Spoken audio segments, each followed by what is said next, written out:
tidak sholat, tersiksa kalau orang tidak sujud. Loh, kalau beliau seorang raja ngapain mempopulerkan sholat? Maka makna sholat Imaduddin adalah sholat itu tiang agama. Maknanya tiang agama, kamu akan tahu betul kalau dia seorang nabi. Karena apa? Yang diajarkan adalah sholat. Loh, coba untungnya apa bagi Nabi Muhammad ketika umat Islam sholat? Kan tidak ada untungnya sama sekali. Justru itu kelihatan kalau dakwah beliau itu dakwatul haq, mengajak kebenar. Loh, wong kok kampanyane kon sholat, mestinya nak kepengen sugih kan kon bayar pajak, upeti. Tapi enggak, Nabi itu ngajarkan apa? Orang supaya sholat. Udan niku rahmat. Jadi nak sampean melayu saking udan berarti melayu saking napa? Rahmat. Cara berpikir niku udan niku rahmat. Terus termasuk tobat sing sah. Niku dawuh Imam Ghazali kon adus nganggo banyu udan sing ceblok langsung. Mergo nak liwat kenteng kadang kentenge iku hasil sumbangan proposal. Terus mun sing langsung mawon, sing liwat plastik mun mboten mandi niku. Mboten mandi niku sing niku mau sama niku. Terus dulu di antara syarat tobat niku dawuh Imam Ghazali niku adus udan sing prawan, maksudnya sing asli ceblok saking pundi? Langit niku langsung sampeyan nombe. Nak tepak nggih tobat, nak mboten tepak nggih lara niku. Mergi asli. Terus kula matur nuwun sangat jenengan hormat teng Raden Asnawi. Beliau sekarang generasi keempat nggih, wonten sing generasi ketiga. Nasab kula kepanggih Raden Asnawi teng Asnawi sepuh. Terus Mbah Raden Asnawi gadah bah namine Abdullah Husnen, terus Ibu Ayu Sofiah niku binti Asnawi sepuh. Kula buyut kula kandung damaran niku Hafsah binti Maksum bin Soleh bin Asnawi sepuh.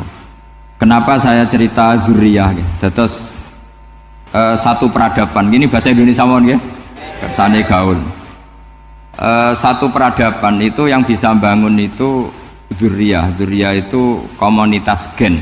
Meskipun nanti komunitas gen itu bisa disadap atau dibajak oleh orang-orang yang tidak gen, jadi agak ilegal tapi itu sah. Karena sampean bisa misalnya kalah nasab sama saya, misalnya bilang nanti ketemu di Nabi Adam saja Gus gitu. Nanti pasti kita ketemu di siapa? Nabi Adam. Terus kedua, kekalahan nasab itu udah abadi, karena nanti setelah jenengan ditanya di kuburan bapak kamu siapa, itu disuruh jawab Nabi siapa? Ibrahim. Terus kekalahan nasab sampean nanti berakhir di kuburan, karena nanti dijawab siapa bapak kamu, disuruh jawab siapa? Nabi Ibrahim. Jadi yang punya bapak Karmen apa itu sudah selesai, sudah nggak dipakai lagi. Nanti pakai siapa? Nabi siapa? Ibrahim. Nah, kenapa saya cerita bahwa nasab gen itu akan disatukan oleh satu visi ilmiah yang objektif. Gini ku dawuh Nabi Yusuf, wattaba'tu millata abai Ibrahim wa Ishaq wa Yaqub. Terus dawuh Nabi Yusuf, maka nalana an nusyrika billahi min syai. Jadi saya ngikuti leluhur saya. Ini dengerin ya, saya ngikuti leluhur saya, yaitu Nabi Yakub bin Ishaq bin Ibrahim. Leluhur saya itu siapa? Maka nalana an nusyrika billahi min syai, yaitu keluarga besar yang tidak pernah melakukan kemusyrikan. Ya, keluarga besar kami punya tradisi tidak pernah melakukan kemusyrikan. Dan bahkan itu dibahasakan tidak mungkin kita ini melakukan kemusyrikan. Maka nalana itu kira-kira kalau bahasa Indonesia itu kita ini tidak mungkin melakukan kemusyrikan. Nah, kenapa demikian? Itu berangkat dari logika yang permanen, disebut yusabbitu Allahu alladzina amanu bil qouli tsabiti fil hayatid dunya wa fil akhir. Logika permanen itu begini, misalnya kita ini kan hidup dari bapak dari ibu terus sampai Nabi Adam. Kemudian setelah Nabi Adam ini berakhir, kemudian kita mau tidak mau berpikir Nabi Adam itu siapa? Terus diterangkan ternyata Nabi Adam itu satu makhluk hidup yang mulanya dari tanah, lewat wahyu Allah, lewat titah Allah kun, kemudian jadi manusia yang bernama Adam. Sebelum Adam ada bumi, ada langit, ada cakrawala, macam-macam. Kemudian itu kita rumuskan lagi, asal usulnya adalah tidak ada, adamiyun makhdun. Akhirnya kita tahu bahwa alam raya ini diwujudkan setelah dari tidak ada. Nah tentu terus kita berpikir, dari tidak ada menjadi ada itu pasti penyebabnya adalah sesuatu yang ada. Nah yang ada itu disebut wajibil wujud. Karena wajibil wujud ini wujud sendiri, nggak ada saingannya. Karena Allahu wala syai'amahu, Allah ada dan tidak ada pesaingnya. Maka kita ini berpikir nggak mungkin ada kekuatan manapun yang menyamai Allah. Sehingga nggak ada Yesus mungkin menyamai Allah, nggak ada Fir'aun, nggak ada Lata, nggak ada Uzza. Makanya disebut maka nalana an nusyrika billahi min syai'. Kita ini tidak mungkin melakukan kemusyrikan. Sama tidak usah tanya saya, Gus, tapi orang menjadi musyrik itu kan mungkin. Jawabannya itu tetap nggak mungkin. Kemusyrikan itu satu teori yang nggak mungkin. Tapi kalau orang musyrik itu mungkin. Memang akan dilibat. Tapi karena kita kenal Raden Asnawi itu dari sisi ilmiahnya, saya punya banyak kitab beliau. Mungkin saya termasuk pernah dulu yang membawa kitab beliau banyak ke Korea. Saya itu beli pesolatan tuh bukan 1-2 sampai 2 kerdus 3 kerdus. Itu mulai dulu, mulai saya ngiai sampai sekarang. Tak bawa ke Sragen, ke Solo 3, termasuk tak bawa ke Korea. Jadi mungkin ya ini GR saya ngaji di sini itu barokahnya jualan pesolatan. Tapi bukan jualan yang cari laba enggak, karena tak gratiskan, tapi itu dagang akhirat lah kira-kira gitu. Jadi kalau saya masuk neraka kita era pantas wong bakul pesolatan kok masuk neraka gitu, kayak itu gak pantas itu. Karena saya termasuk orang ya yang cara berpikir itu optimis. Dulu di sini ada orang alim alama namanya Raden Asnawi.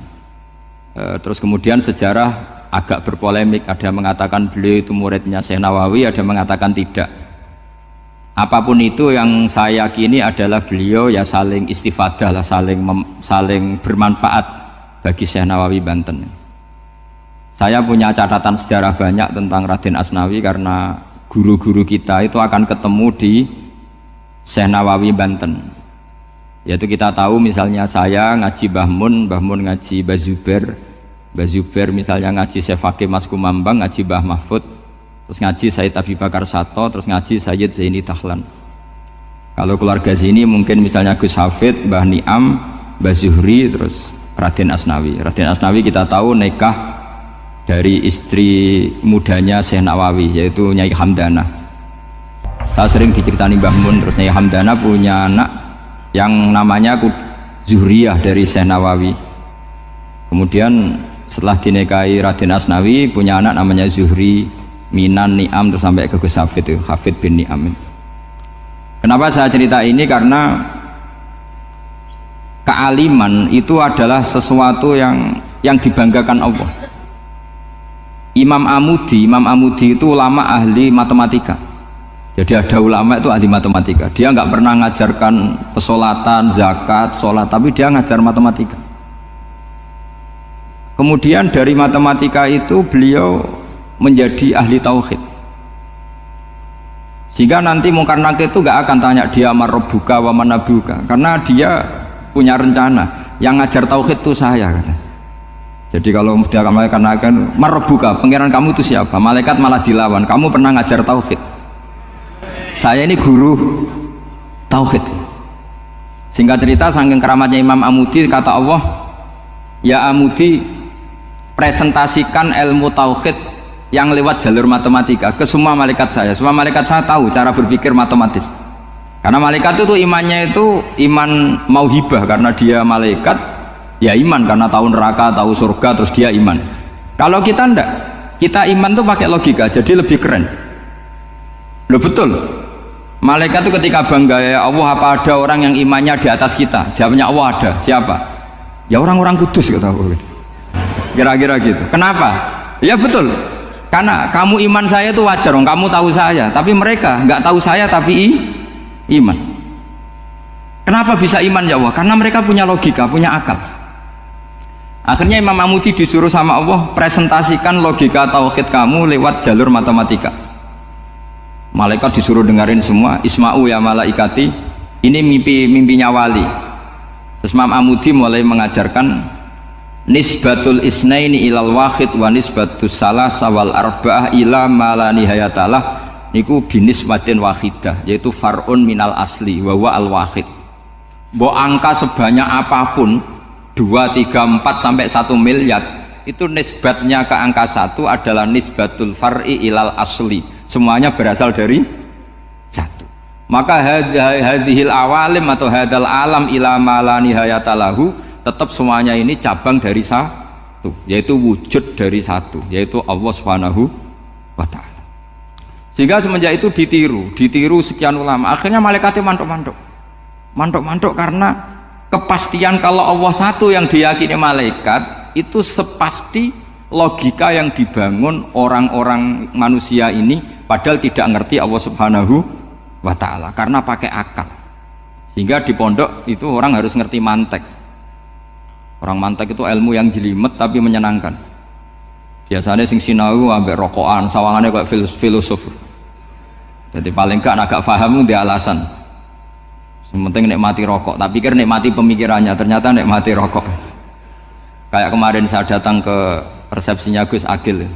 Saya itu tertawa terus karena dengerin Habib Mutahar. Saya membaca bahayanya rokok. Setelah tahu bahayanya saya berhenti membaca. Tak pikir itu kan setelah tahu bahayanya saya berhenti merokok, ternyata enggak. Saya baca bahayanya apa? Merokok. Setelah saya baca, maka saya berhenti membaca gitu. Bukan berhenti merokok. Itu ilmu kelas tinggi seperti itu harus mantap. Pernah beliau ditegur dokter, "Beb, kalau rokok terus nanti mati." Tenang saja, saya masih bawa korek. Dikira itu kan orangnya yang mati, ternyata beliau enteng saja. Santai aja dok, saya masih bawa korek. Jadi saya bukan nyarankan santri rokok, tapi orang rokok itu memang punya logikanya sendiri. Kalau Banafek Hajen itu masih pernah bahasa juga, karena Banafek juga turunan Mbah Mutamakin. Hak, rokok itu haram tau ora? Nak cara kula darani haram sebuti bah. Lah iya, nak haram ya bener aku. Mulane tak obong, barang haram apike diobong. Jadi saya sama orang-orang sepuh itu tidak pernah menang. Jadi apa ya, mereka itu orang yang sudah lama gimana ya, mau dikatakan bulat itu ya, tapi memang nggak pernah kalah mereka. Ada satu kiai masih misananya Mbak Nafek, ini rokok 2 katanya. Bagi yang nggak ngerokok berarti membiarkan 2 haram masih. Bagi yang merokok berarti mengurangi haram. Kalah lagi ya. Jadi saya tuh pernah dibully 2 mbah saya, karena 2 mbah saya ini rokok semua. Akhirnya saya sing nom ngalah gitu, karena saya tidak mungkin bilang sing waras ngalah karena kalah sepuh gitu. Jadi ya sudah, mau tidak mau harus bilang sing nom kalah. Tapi yang penting itu kita mendengar. Jadi ternyata sepinter-pinternya kita itu mesti kalah pinter sama yang sepuh-sepuh itu. Jadi kalau tahu bahayanya rokok lewat membaca ya harus berhenti merokok. Berhenti membaca katanya. Nah malaikat ini cerita lagi malaikat. Saya memang dari awal niat hormat Raden Asnawi karena buyut-buyut beliau itu ketemu di buyut saya ini turunan Mbak Asnawi sepuh. Terus cuma buyut saya itu nikah Lasem, terus saya keceluk cucunya keluarga Lasem. Sebetulnya saya juga cucu Kudus, tapi terus alhamdulillah sekarang kembali karena buyut saya menyuruh saya ngajar di Damaran, terus sampai sekarang saya ngajar di Damaran. Tapi buyut saya itu masih lahir di Damaran, namanya Mbak Hafsah, itu Hamsah binti Maksum bin Soleh bin Asnawi sepuh. Sama seperti nasab di sini Raden Asnawi, Mbak Abdul Husnan, terus Nyai Ayu Sofiyah, terus Mbak Raden Asnawi. Saya mau cerita, jadi ilmu itu lebih keren kita. Sehingga Rasulullah SAW pernah ngendikan, saya ini rindu sekali li ikhwani, kata Nabi itu ikhwani. Kata sahabat bilang, alasna ikhwanaka ya Rasulullah, bukankah kita ini saudara kamu, saudara engkau ya Rasulullah? Tidak, antum ashabi, kamu itu sahabat saya. siapa teman-teman kamu itu ya Rasulullah? Yaitu kaumun yang tidak melihat saya kemudian iman kepada saya. Jadi mereka seperti kita semua di Kudus ini tidak melihat Rasulullah SAW, tapi iman sama Nabi. Dan ketika malaikat yubahi bikum malaika, Allah bangga dengan malaikatnya, membanggakan kita. Sampai malaikat tuh sentimen, kok bisa ya Allah? Ya karena tadi, kamu iman sama saya wajar, karena kamu melihat surga, melihat neraka, melihat aras. Sementara orang Kudus coba ngelihat apa? Paling simpang 5, apa simpang 7 itu. Tapi imannya nggak kalah dengan malaikat. Kenapa nggak kalah? Karena tadi kita diajarkan bahwa nisbatul isnaini wassalasah wal arba'ah ila ma la nihayatalaha itu sama-sama nisbatul far'i ilal asli. Tetap yang asli adalah angka 1. Jadi nggak mungkin aslu hadhil asya nggak dari Allah itu, nggak mungkin. Tetap dari zat yang satu. Kemudian tentu ini bukan nisbatul walad ilal walid, anak ke bapak tentu ndak. Tapi nisbatul khaliq sama makhluk. Tapi apapun itu pasti satu. Sehingga Imam Amudi akhirnya masuk surga lewat jalur itu, tidak usah lewat pertanyaan man rabbuka wa man nuka. Kelasnya disuruh ngajar malaikat. Saya punya rencana jadi pengajar malaikat nanti itu kan. Jadi orang-orang Kudus yang dapat barokahnya Raden Asnawi nanti jangan mau kalau ditanya man rabbuka wa man nuka. Kelasnya itu harus apa? Jadi gurunya malaikat. Karena bapak kita Nabi Adam itu keren. Nabi Adam itu adalah orang yang disuruh Allah dipresentasikan, dibanggakan Allah di depan para malaikat. Ketika ada malaikat yang agak hasut, tapi itu tidak malaikat papan atas, malaikat yang kebanyakan. Itu kan agak nggak terima Nabi Adam jadi apa? Khalifah. Sampai malaikat ini usul ataj'alu fiha may yufsidu fiha wasfikut. Makanya kalau saya protes sama malaikat itu malaikat yang ini, bukan Jibril sama Israel. Kalau protes Israel bahaya ya. Bisa dihabisin. Saya pernah ditanya seorang kiai, Gus dengan gojlok malaikat kok berani? Ya karena malaikat yang jenis ini pernah gojlok Nabi siapa? Adam. Nggak percaya kalau Nabi Adam itu layak mimpin, sampai protes ataj'alu fiha may yufsidu fiha wasfikut dima. Tapi apa yang terjadi? Allah mengajarkan satu ilmu di Nabi Adam, kemudian disuruh meresentasikan. Qala ya Adamu ambihum bi asma'ihim. Adam, coba kamu presentasikan ilmu kamu. Setelah Nabi Adam fasih mempresentasikan ilmu, kata Allah, kamu bisa enggak sepinter Nabi Adam? Tidak bisa ya Allah. Makanya sudah saya bilang ini a'lamu malah. Saya lebih tahu siapa yang layak mimpin. Jadi layak mimpin itu pertama harus kuwatul ilm, ilmunya itu harus kuat. Nanti saya akan cerita hubungannya Raden Asnawi dengan Syekh Nawawi. Apa itu hubungan teman, apa murid guru, itu memang masih jadi polemik sampai sekarang. Kalau saya ya keyakinan saling istifadah. Ini bahasa netral, tidak murid guru tapi saling apa? Istifadah. Kata Syekh Nawawi dalam tafsir Munir itu, ilmu itu nomor 1. Sehingga beliau setiap ada ayat fa inna hizballahi humul ghalibun, beliau pasti menafsiri bil hujjah wal barohin la bis saulah. Saya masih ingat betul takbirnya, memang saya hafalkan. Tapi bukan untuk modal pidato, boten. Modal sebagai wong alim. Kalau pidato gampang. Pidato itu semua orang bisa. Kalau jadi orang alim itu tidak gampang. Lebih susah lagi wong alim berpidato. Itu kalau nggak pernah mbah saya tidak mau. Karena memang saya terkenal nggak suka pidato. 1 memang nggak bisa. Nomor 2 tidak ingin. Nomor 3 ya rugi. Karena pidato itu nasib-nasiban itu. Kalau nasib baik kamu tidak paham itu, wah Gus Ba ilmunya tinggi sehingga kita tidak paham itu kalau nasib baik. Kalau nasibnya tidak baik, nak ngendikan bulat sama paham, yaitu tepak-tepakan. Dan Syekh Nawawi itu benar, Raden Asnawi juga benar, semua guru-guru kita benar. Karena agama ini sebetulnya bukan masalah negara, tapi masalah logika yang sehat. Uni Soviet itu pernah mengkooptasi Uzbek, Ceknya, Tajikistan, itu 100 tahun. Orang dipaksa ateis. Tapi orang-orang Uzbek, saya sering ketemu ulama Uzbek, kadang ketemu di Korea, kadang di Malaysia. Orang-orang Uzbek itu punya basement di bawah tanah. Kemudian di bawah tanah ini mereka ngajarkan tauhid. Ngajarkannya ya gampang. Misalnya ini sesuatu yang ada, iya ini. Ini ada penciptanya enggak? Ya ada. Siapa? Tukang katanya. Yang penting itu enggak ada logika bahwa sesuatu yang ada disebabkan oleh ketiadaan. Lah orang komunis, orang ateis itu orang yang mengatakan alam ini didahului oleh nihilisme, oleh adamiyah. Masuk akal nggak sesuatu yang ada, penciptanya sesuatu yang tidak ada. Sehingga orang anak-anak Uni Soviet tuh nggak pernah kepikiran membenarkan ateis, itu nggak pernah. Bareng Uni Soviet ada itu Glasnost Perestroika itu kemudian hancur, semuanya langsung menjadi negara Islam, termasuk Uzbek, Tajikistan, karena diajari ilmu, bahwa ilmu itu yang nggak pernah kalah oleh negara. Sehingga saking pedenya Rasulullah SAW ketika Sulhul Hudaybiyah, ini agak jelimet tapi gampang dicerna.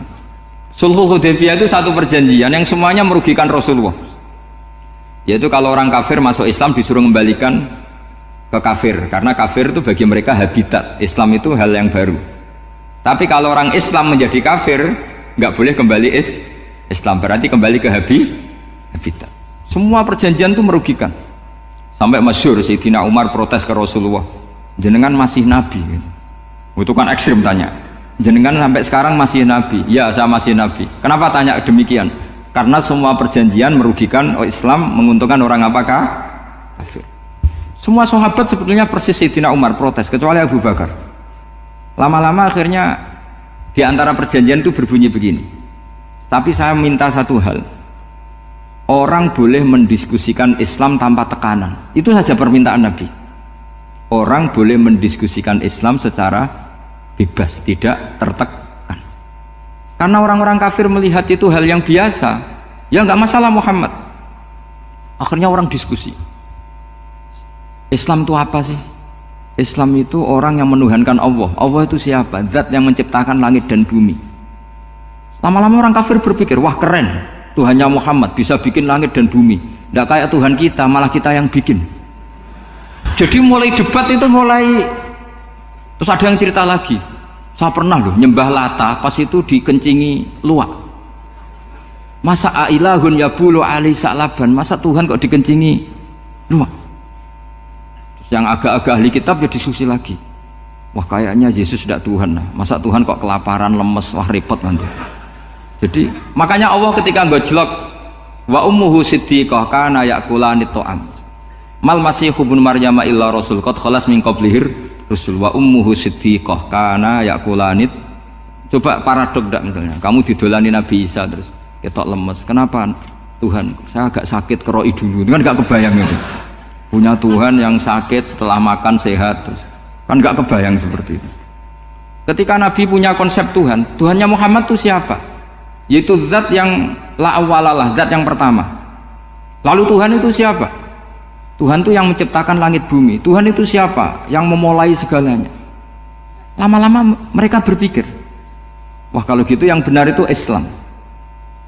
Maka kata Imam Zuhri, Syihabuddin Az-Zuhri, fama kana fathun fil islami a'dzama min sulhil hudaybiyah innama kana an-nasu yatafadhaluna fil hadis wal munazah.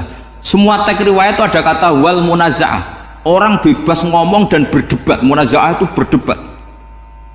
Terus akhirnya falam yatakallam ahadun bil islami yaqilu syai'an illa dakhala fihi. Kemudian setelah berdebat dan mereka tahu Islam, pasti akhirnya masuk Islam.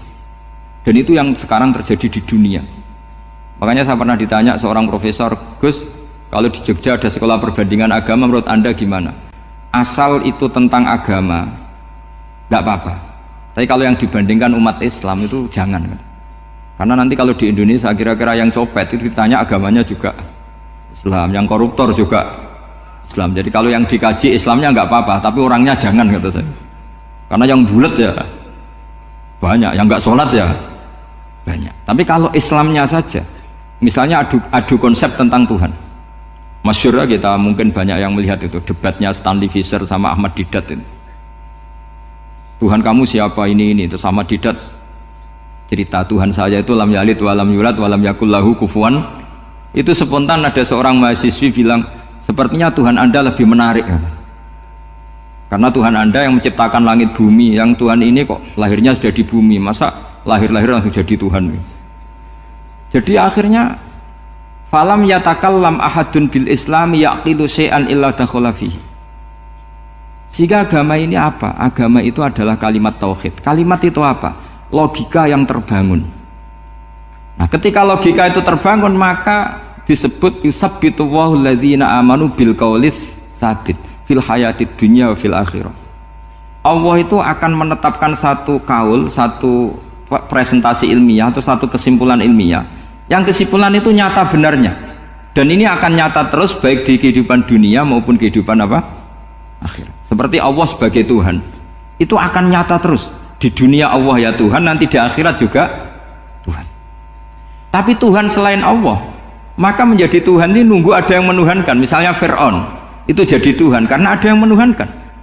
Sekali dia mati, dia sudah aset wisata, bukan Tuhan lagi.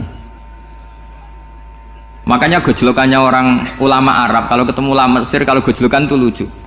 Orang Arab, ada Abu Jahal, Abu Lahab, penggawean ini ngusir Nabi gitu. Itu gojlokannya ulama Mesir. Kata ulama Arab, kamu gayanya benci Fir'aun, tapi rizki kamu dari wisata melihat Fir'aun. Itu gojlokannya ulama Arab sama ulama Mesir. Sehingga agama ini mengajarkan apa? Satu kalimat. Makanya kamu harus belajar mantek. Dulu Raden Asnawi ya pengajar mantek. Dulu buyut saya di sini Mbah Fauzan, abahnya Mbah Pah itu, mbahnya itu juga pengajar mantek. Karena di antara yang diceritakan Allah itu wa ja'alaha kalimatam baqiyatan fi aqibih. Tugas utama Nabi Ibrahim adalah menjadikan satu logika. Kalimah itu logika. Itu menjadi logika yang abadi. Baqiyah itu abadi. Fi aqibih, di anak turunnya Nabi Ibrahim. Misalnya begini, saya beri contoh ya. Misalnya saya mengatakan teh ini hitam, itu menjadi kalimah karena diucapkan, tapi tidak menunjuk hakikat karena tehnya berwarna apa? Kuning. Sehingga Quran kalau menyalahkan orang kafir itu ngendikannya kaburas kalimatan takhruju min afwahihim. Omongannya orang kafir itu menjadi kalimat karena diucapkan dari mulutnya. Kenapa menjadi kalimat? Karena diucapkan tapi tidak menunjuk hakikat. Seperti orang mengatakan 2 ditambah 2 itu 10, itu kalimat, tapi kalimat yang salah karena tidak menunjuk hakikat. Seperti orang kafir mengatakan Tuhan itu 3, itu kalimat karena diucapkan tapi tidak menunjuk hakikat. Tapi ketika seseorang mengatakan Allah itu Tuhan, Tuhan itu satu, itu disebut kalimatu haqqin 'alaiha nahya wa 'alaiha namut. Temriki tahlilane wa 'alaiha napa wa biha. Wa 'alaiha napa wa biha. Wa 'alaiha ya, ada yang tahlilan wa biha, itu enggak tahu sanadnya dari mana, pokoknya ada yang wa 'alaiha, ada yang biha. Kenapa dikatakan kalimat tauhid? Karena kalimat yang dari kesimpulan berpikir. Dan agama ini dibawa Nabi Ibrahim itu untuk membawa kalimat tauhid. Ciri utama kalimat tadi, kamu yakin seyakin-yakinnya bahwa nisbatul snaini wassalasah wal arba'ah ila ma la nihayatalaha itu kanisbatis snaini ilal wahid, yaitu semuanya far'un minal asli. Aslinya adalah wahid. Sehingga di kitab, saya pernah ngaji Mbah Mun, namanya kitab Al-Husunul Hamidiyah, itu dikarang oleh ulama-ulama sekarang, itu diajarkan di MGS. Ini mbah-mbahnya Gus Akil, pendirinya madrasah MGS. Itu ada gambarnya di situ. Di situ ada gambar piramida, ada gambar hewan, ada gambar pohon. Kata yang ngarang, gambar sedetail ini, sejelimet ini dimulai dari nuktah wahidah, tetap dimulai dari satu titik, dan ini disebut nuktatil wujud. Jadi mbok orang kudus sebanyak ini tetap dimulai dari satu orang, yaitu Adam. Adam dimulai dari ketiadaan. Lalu siapa al-mujid? Pewujudnya siapa? Hanya Allah Subhanahu wa ta'ala. Sehingga ulama-ulama termasuk Syekh Nawawi itu paling suka ngendikan semua makna Quran dikumpulkan di Fatihah, Fatihah dikumpulkan di Bismillah, Bismillah dikumpulkan di Ba, karena di Ba itu ada titik nukdotil wujud, yaitu disingkat bi kana makana wa bi yakunu ma yakun. Karena saya, kata Allah, semuanya akan ada, dan karena saya yang enggak ada, semuanya suatu saat ada. Disebut nukdotil wujud. Nah, kita meyakini kalau Allah satu itu seyakin-yakinnya, karena nggak mungkin angka nggak dimulai dari angka satu. Begitu juga gambar seapapun julumete. Misalnya sampean gambar zaman saya kecil, gambar paling favorit itu apa? Kambing bertarung. Itu gambarnya kan susah. Daripada gambar kambing bertarung susah terus dibikin kotak saja, tembok. Kalau tanya gurunya, gambarnya mana? Di belakang tembok, Bu. Ini itu dulu saya diwarai anak-anak nakal ya. Jadi semua satu gambar itu disuruh gambar harimau, yang satu disuruh gambar kambing bentrok, yang satu disuruh gambar matahari, semuanya kotak semua. Ini itu Bu, gambarnya di belakang apa? Tembok, maka nggak kelihatan katanya. Jadi gurunya kalah cerdas. Yang guru itu sebenarnya nggak pernah menang, karena murid itu lebih pinter. Itu teman saya dulu kalau ngaji itu, kalau tes itu ngerpek, baca. Gurunya marah, kamu tes kok baca? Enggak ngerpek Bu, ini belajar di kelas. Katanya belajar kapan saja di mana saja. Aco ini. Jadi apa ya, orang itu kadang yang salah itu lebih masuk akal kadang-kadang ini. Saya teruskan ya supaya ini dapat barokahnya Raden Asnawi. Saya mohon sekali ya, kalimatul haqqin itu harus kamu jaga. Caranya jaga ya tadi. Kalau kamu tidak bisa ilmu mantek, misalnya al-alam mutaghayyir wa kullu mutaghayyir hadis la budda min muhdits, itu kan jelimetan. Pakai saja teori umum bahwa gambar apapun jelimetnya itu dimulai dari satu titik. Karena nggak bisa, nggak dimulai dari satu titik, tidak bisa. Maka alam apapun jumlahnya nggak terhingga, tetap dimulai dari al-wahidul qahar, yaitu satu titik. Yaitu dalam konteks tauhid tentu itu Allah Subhanahu wa ta'ala. Sehingga Nabi Ibrahim itu orang paling sukses bikin waja'alaha kalimatam baqiyatan fi aqibi. Terus Nabi Muhammad begitu, sahabat begitu, sampai kita sekarang diajari ilmu mantek. Ilmu mantek itu logika yang nggak terbantahkan. Karena mau tidak mau. Kata Imam Syafi'i, fa innal uqula muttarratun ila qabulil haq, karena akal akan dipaksa menerima kebenaran. Dan itu yang terjadi di Uni Soviet. Dikoptasi 100 tahun untuk berfaham ateis, dilawan oleh ilmu, tetap menanamkan ilmu tauhid, ilmu mantek. Ketika Uni Soviet secara politik runtuh, semuanya menjadi muslim, termasuk negara-negara yang dulu dikoptasi. Maka kamu tidak usah kecil hati di Indonesia, apapun rusaknya negara ini, asal kita cara bertauhid benar, insya Allah tetap meninggal husnul khotimah. Karena sudah janjinya Allah, yusabbitu walladzina amanu bil qaulis tsabit. Sing jelas itu nomor satu tuh al qaulis tsabit. Memang itu logika yang masuk akal. Jadi jangan kira semua orang ditanya amar rabbuka, ndak. Banyak ulama yang nggak ditanya, masyhur itu dalam cerita keramat-keramat. Ada guru tauhid ngajarin tauhid. Setelah ditanya mungkar nakir, Imam Malik datang. Kamu nanya ini, man rabbuka man nabiyuka, kamu tahu ini guru Umul Barohin yang tukang ngaji tauhid. Guru tauhid kok ditanya apa? Tauhid. Malaikatnya nggak jadi tanya. Dan saya percaya cerita-cerita seperti itu karena secara umum itu ala inna auliya Allahi la khaufun alaihim wa lahum yahzanun lahumul busyra fil hayatid dunya wa fil akhirah. Artinya kalau wali itu kok ditanya mungkar nakir berarti ngalami ketakutan. Karena di situ kan digambarkan mungkar nakir itu sewangar, bawa godam. Kalau yang tanya nggak bisa dipukul sampai ajur sak walang-walang. Pokoknya ceritanya kan seru seperti itu. Nah itu kalau betul begitu terus ayat la khaufun alaihim wa lahum yahzanun kayak apa?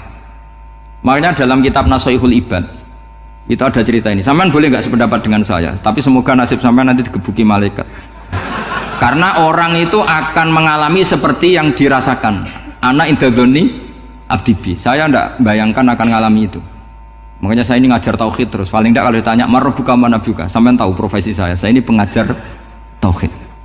Dan biji saya 9. Dulu saya di MGS, kalau ada teman bijinya tauhid kok 4, segala ahli swarga, tauhidnya jeblok. Jadi kalau bijinya 4 segala ahli swarga, tauhidnya apa? Jeblok.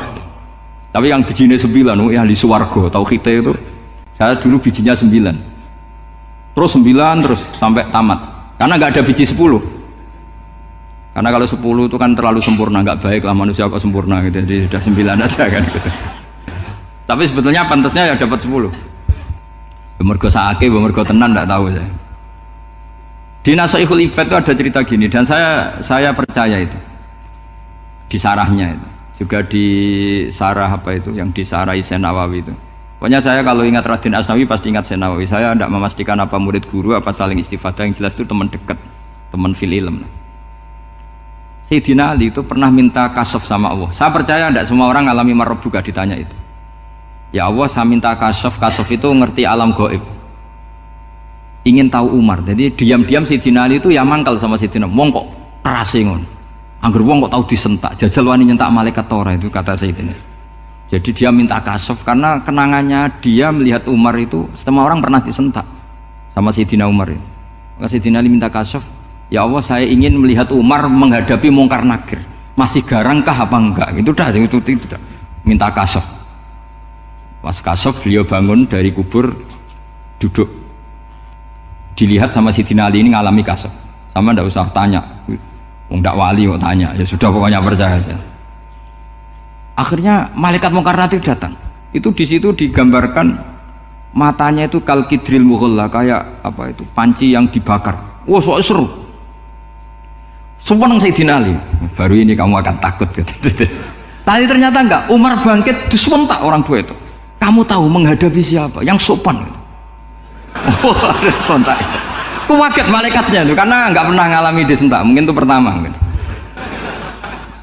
Aku kaget. Memangnya kamu siapa? Saya ini teman kekasih Tuhanmu. Saya yang diandalkan temannya sebenarnya bukan dia. Ana sohibu habibillah. Saya ini temannya kekasihnya Allah. Jadi dia mengandalkan temannya sebetulnya, bukan mengandalkan dirinya. Oh, kamu temannya Nabi Muhammad? Iya, saya Umar, temannya Nabi Muhammad. Kamu harus hormat sama temannya kekasih Allah. Wah, terus mulai itu. Akhirnya matur Allah, ya Allah, apakah prosedur seperti ini bisa dinego? Nah, terus sama Allah, oh iya katanya, kamu kalau menghadapi kekasih saya jangan seperti itu katanya. Semenjak itu beliau sopan santun, dua mungkar nakir katanya. Jadi ini berita gembira. Jadi sebetulnya itu enggak.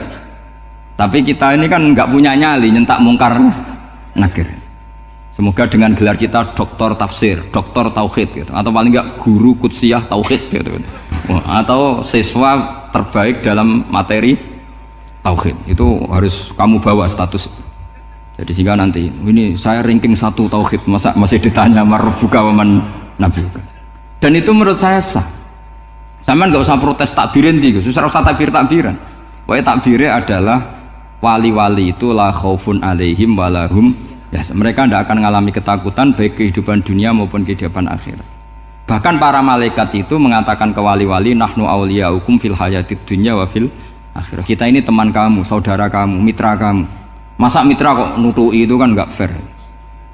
Dan menurut saya paling efektif itu apa? Kamu harus punya rumus tauhid kayak Imam Amudi menemukan Tuhan.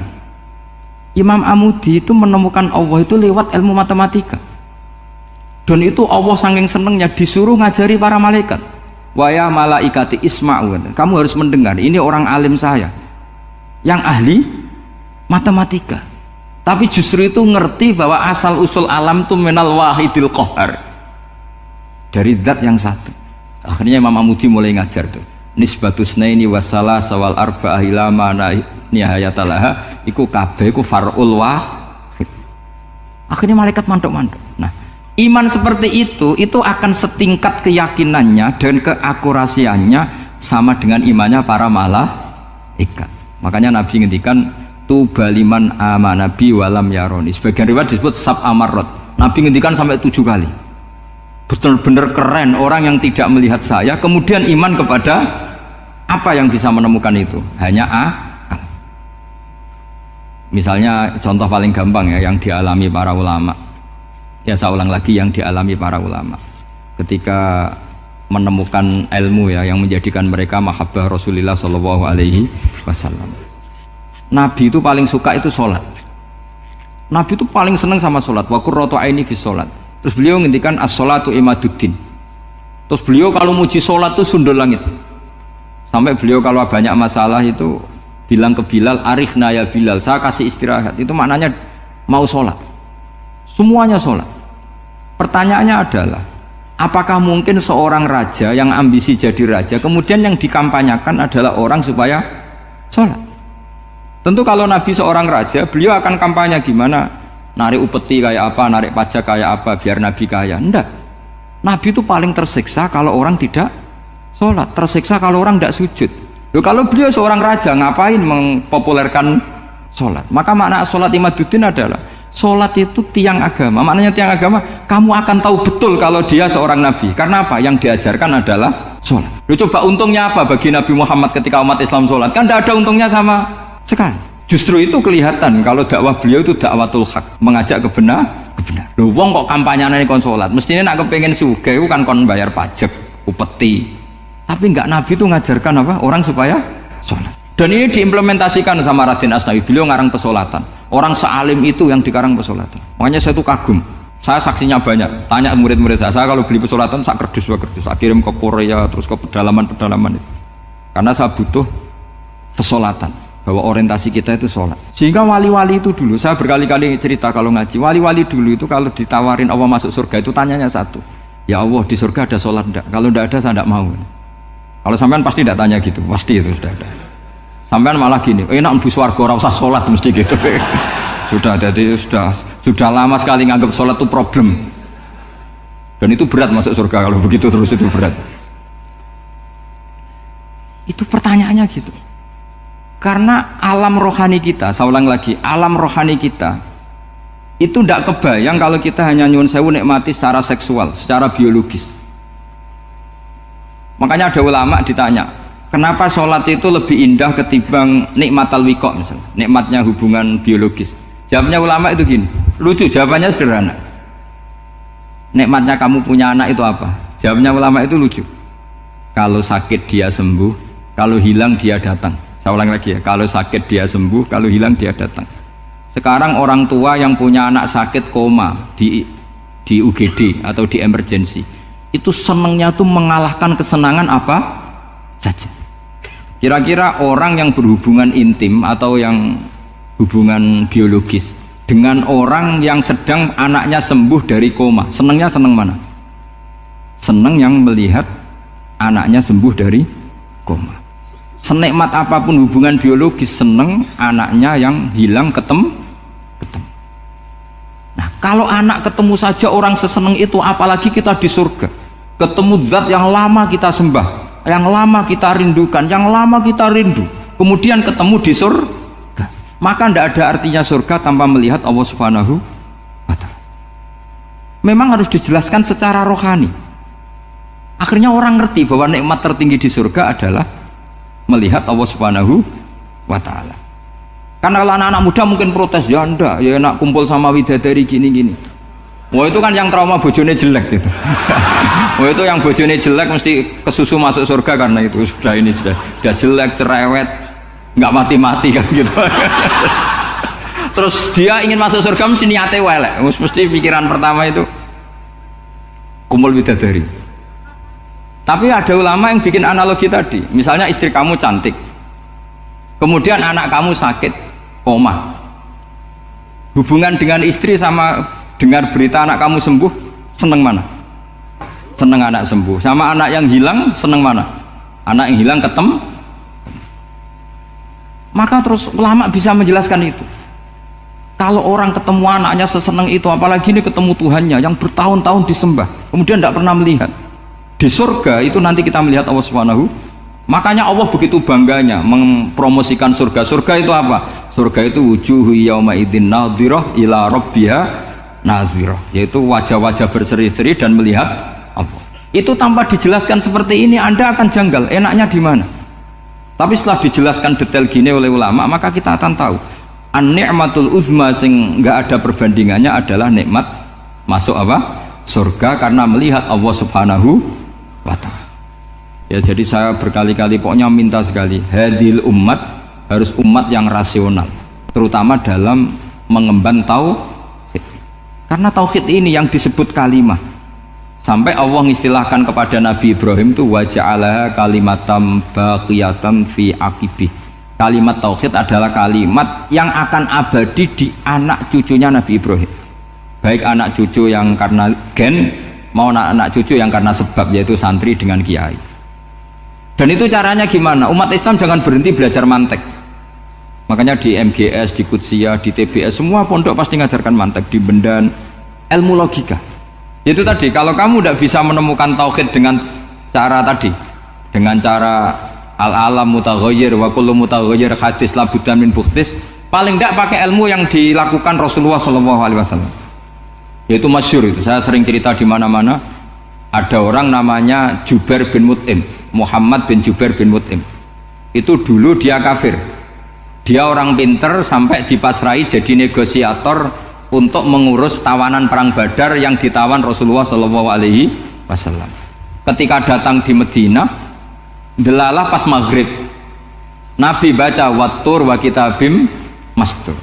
Di antara ayat yang dibaca Nabi itu am khuliqu min ghairi syai'in. Masa manusia sebanyak ini kemudian mereka diciptakan oleh ketiadaan. Min ghairi syai'in itu oleh ketiadaan. Masa alam raya yang wujud ini, alam raya yang punya eksistensi ini kemudian penciptanya adalah ketiadaan. Padahal wal adamu la yakhluqu wa la yu'assiru wa la kadza wa kadza. Tentu sesuatu yang tidak ada itu tidak bisa dikatakan sebagai pencipta. Wong nggak ada, jadi faktor saja nggak mungkin apalagi jadi pencipta. Itu Nabi habis sholat langsung beliau sungkeman, ya Muhammad, saat ini juga saya iman. Karena logika yang dibangun ayat yang kamu baca itu menghabiskan semua logika saya. Intinya logika tauhid itu akan mengalahkan semua teori non tauhid. Itu yang disebut bal naqdhifu bil haqqi 'alal batili fayadmaghuhu fa idza huwa zahik. Kebenaran tauhid itu akan menghancurkan kekuatan apa saja. Fayadmaghuhu itu di tafsir Tobari disebut dorbatan tasujud dimah. Satu pukulan sing sampai menjadikan otak itu hancur. Lainnya disebut damagho, dimah itu maknanya otak. Maka kamu jangan khawatir kalau Islam didiskusikan di Uni Soviet, didiskusikan di Kanada, didiskusikan di Korea, pasti kalimatul tauhid akan mengalahkan kalimatul ba. Makanya saya ini senang sekali yang namanya ngaji itu, saya senang. Karena saya tadi bercita-cita ingin jadi dosen setelah mati. Karena di dunia sudah tidak jadi apa? Dosen. Saya ingin seperti Imam Amudi. Pertama ketemu Allah, beliau disuruh ngajar malaikat tentang ilmu apa? Matematika yang mengarah ke tauhid. Jadi diajarkan, kamu tahu angka 2, angka 3, angka 4, semuanya bersumber dari angka 1. Berarti semuanya berawal dari 1. Gak tahu setelah itu malaikatnya dites lagi apa enggak, tahu. Pokoknya pas itu malaikat ya paham semua. Oke. Kayak apa hebatnya umat Rasulullah Shallallahu Alaihi Wasallam? Karena akalnya kuat. Sehingga kita harus kuat. Sehingga kalimat yang benar disebut kalimatul haqqin 'alaiha nahya wa 'alaiha. Nah, kalimat yang salah disebut kaburat kalimatan takhruju min afwahim. Kalimat menjadi kalimat karena diucapkan, tapi tidak menunjuk hakikat. Kayak ini misalnya, ini tutup ini putih, terus saya katakan hitam. Berarti saya mengatakan ini hitam sebagai kata-kata karena diucapkan, tapi tidak pernah menjadi hakikat karena hakikatnya ini putih. Itu hebatnya Quran. Makanya Quran kalau gue jelek orang kafir itu, gue jelek orang kafir itu sebut apa? Kaburas kalimatan takhruju min afwahim. Tapi untuk kalimat tauhid dikatakan apa? Yusabbitu walladzina amanu bil qaulif tsabit fil hayatid dunya wa fil akhirah. Sebagian disebutkan wa ja'alaha kalimatam baqiyah. Kenapa kalimat tauhid itu kalimat yang abadi? Karena Allah sebagai Tuhan di dunia juga sebagai Tuhan di akhirat, dan selalu Tuhan pada masa yang tidak terbatas. Itu disebut wa ja'alaha kalimatam baqiyah. Kemudian umatnya Nabi mengganti kalimat yang gampang. Allah punya sifat baqo, punya sifat akhir. Maksudnya akhir itu la akhiralah. Terus semuanya yang paham ya alhamdulillah, yang nggak paham dikon ngapal no. Wujud kidam baqo mukhalafatul khawadisi qiyamuhu binafsi wahdaniyat kudrat iroda. Wes paham. Lah kok sing rada alim terus roh bedane iki sifat ma'ani iki maknawiyah. Cara Mu'tazilah ngene, cara ahli sunnah ngene. Wah itu sudah kejlimetan bocah. Sementing pokoknya wujud hitam. Nah, kenapa yang pertama yang disebut wujud? Karena yang membedakan kita dengan paham ateisme itu ya sifat wujud. Yaitu mereka mengatakan alam raya ini dimulai dari ketiadaan. Wah itu akal mana saja itu nggak bisa nerima, masa ketiadaan menciptakan sesuatu yang ada. Maka kata Ibnu Hajar al-Asqalani ketika mentafsirkan mensarai hadis salasun mangkunna fihi wajata halawatal iman. 3 hal ini kalau kamu faham maka menemukan manisnya iman. Manis itu enak. Terus kata Ibnu Hajar al-Asqalani, saya masih ingat betul dalam sarahnya Fathul Bari, wa yusamma inda ahlil aql, misalnya al-iltizat al-aqli. Agama ini mengajarkan kenyamanan cara berpikir. Coba kalau sampean seorang doktor atau seorang profesor atau seorang pinter, kemudian kamu dipaksa mengimani bahwa alam ini diciptakan oleh ketiadaan, itu bisa tidur gak? Oh, udah bisa tidur. Sampean misalnya orang pinter, dididik di kampus atau dididik di pondok. Alam ini yang wujud, yang menciptakan itu sesuatu yang tidak wujud. Kamu bisa tidur enggak kira-kira? Ini guru apa? Ini sarap ini. Mosok hadil maujudat khalaqahal adam, sesuatu yang wujud diciptakan ketiadaan. Tapi agama ini membawa sesuatu yang menyenangkan untuk akal, yaitu hadhil maujudat khalaqaha wajibul wujud.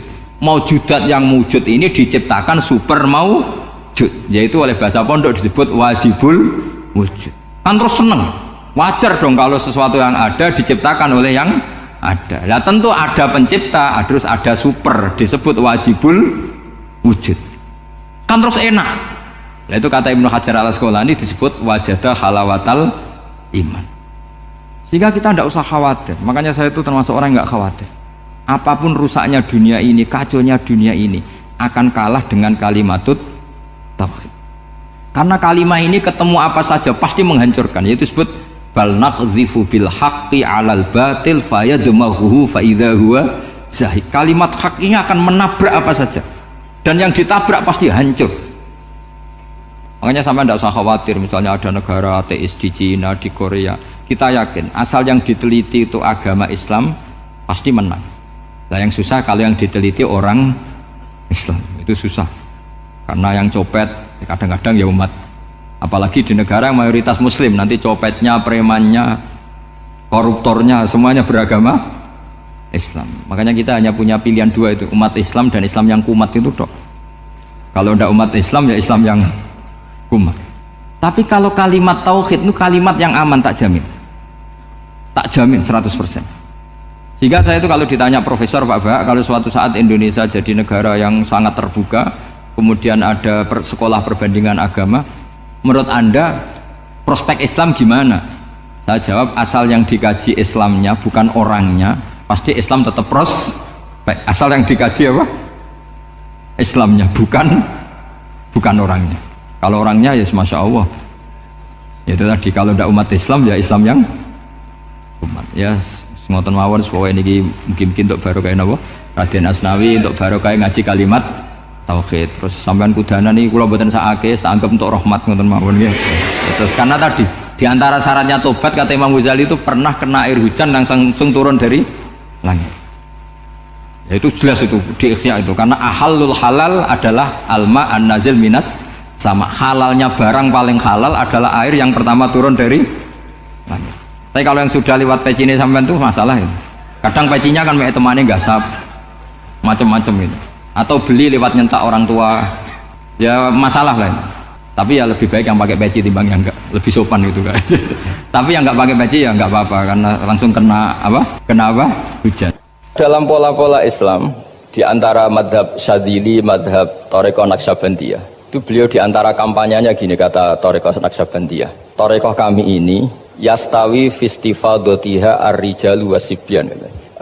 Popularitas Thariqah saya, mudahnya difahami ini antara orang pinter yang sudah dewasa sama anak-anak kecil ini sama. Kenapa demikian? Kalau dalam filosofi kebenaran itu ada pepatah fa innal haqqo azharu min syamsidz dhahirah. Kebenaran itu lebih jelas ketimbang matahari di siang hari.